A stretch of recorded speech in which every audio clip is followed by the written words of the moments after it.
Alright, magandang tanghali. Ako po, Studio Job TV. Meron tayong update dito sa PS5. So, bumili ulit tayo ng rewritable PS5 jailbreak. Susubukan natin ngayon, So, account. So, same pa rin. Naka-connect pa rin ito sa Wi-Fi. Then, naka-DNS blocker tayo. Subukan natin ngayon kung gaano kabilis. Ang pag-jailbreak ngayon na bagong update, hindi na kailangan ng phone. Dati kasi kailangan talaga ng phone. Ngayon sana dumating ang update na hindi na kailangan na i-connect pa sa wifi, kasi kahit naka DNS blocker yan, pwede rin mangyari na ma-update.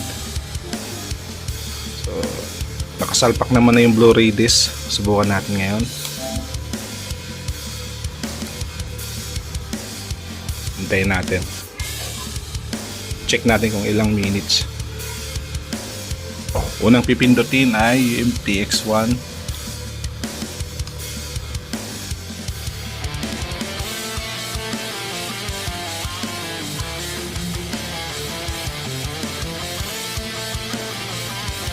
Lumabas itong X, Chris X.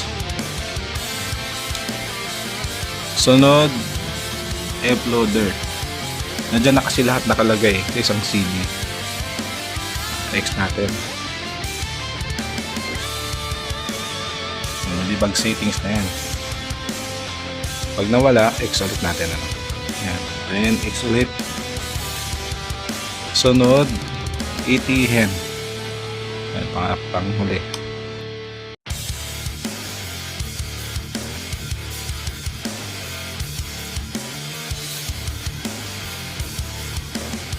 So yun, nag-load na Golden 2.0B.